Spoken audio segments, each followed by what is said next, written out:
So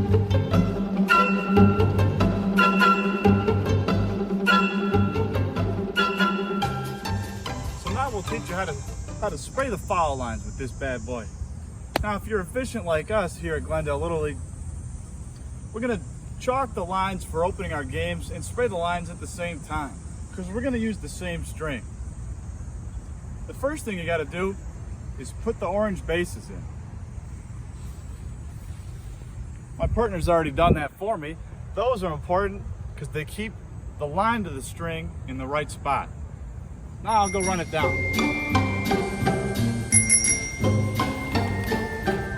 Now, when you've gotten about this far, you gotta grab the string because it's gonna tug on you a little bit. You need tension. You gotta have a tight rope or it won't work. You gotta have it tight.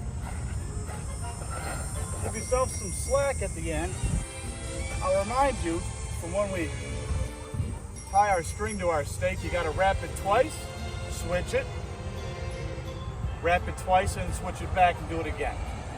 Question: when I get here, why can't I put the stake all the way in the ground? Answer: these posts are cemented into the ground, so you gotta do it just slightly before. And you line it up the outside of the foul pole. Boom! There you go. Now you might think job done. Not so. The string is nowhere it needs to be right now. And here's what I like doing. I pick it up, and this is why it's important to have tension, and I let it fall back down. And then it's in the right line, just next to the orange base, and it's down all the way. Not done yet. Here's another top trick for you. These are called sod staples. You're like, what do I need with these for?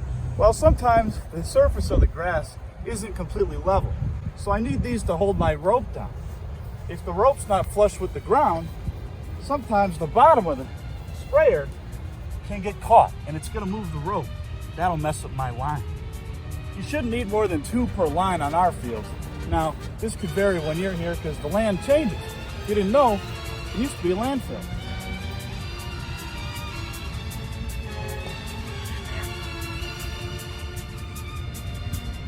Sometimes they're tricky.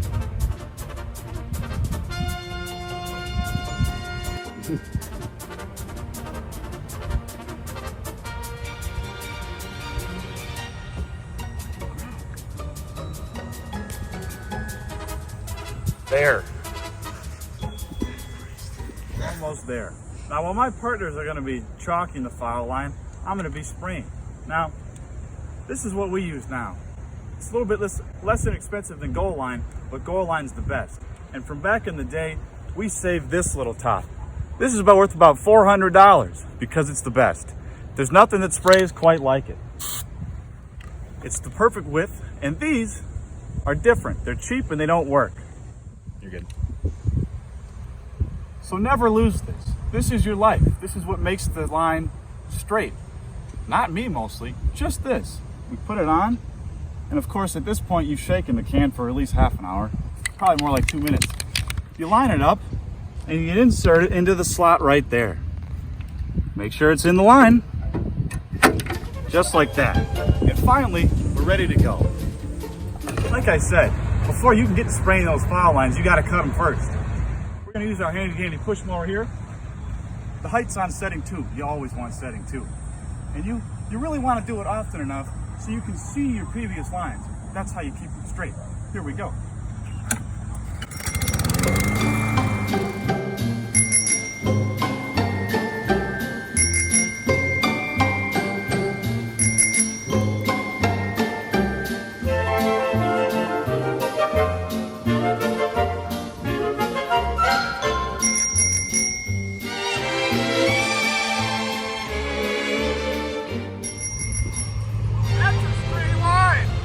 One thing I forgot to tell you.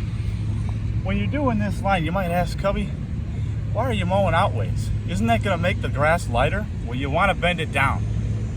You're laying the grass flat in order to absorb more paint, more surface area. A key tip that you might not have known. But you and FGGC are going to know that now. So here we're ready to start. You got your squeezer up here, your trigger per se, that's what makes the paint come out. You heard it? Now follow me down here. I wrote this once because it got messed up and then the whole width of the line was terrible for years.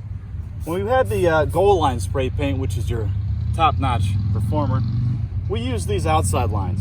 But ever since getting these blue cans, we started using this line. So since 2018, we've been doing that, and that's where you'll come from too.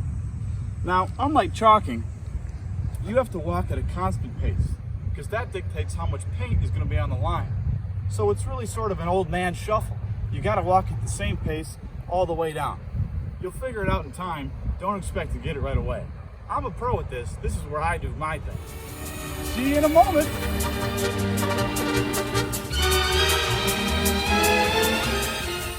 So notice, I'm trying to keep the black line as much on the string as I can.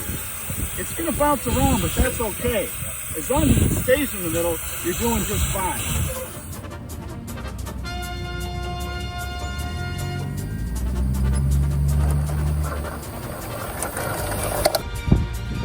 When you feel like you're finished and you really haven't, you got to take the stake out. Careful now, because there's going to be tension. At least there should be if it's taut enough. The last part we weren't able to get to, if you saw, so you got to do that by hand. Make sure you're looking straight down at it. Give yourself a couple test strokes right in a row. It's okay if it goes to the right, just make sure it doesn't go to the left. That's foul territory. Now when you've been doing this as long as I have, there's one little extra thing you got to do. Sometimes this little corner is not going to get sprayed, and this is Glendale Little League. We're the experts. You got to spray that too. Now, isn't that a straight line? Check it out. Now, when I'm winding up the string, I'm going to run into my sod staple somewhere. And a key tip is to take it out with two fingers like this, so you don't hurt your fingers. And it comes right out.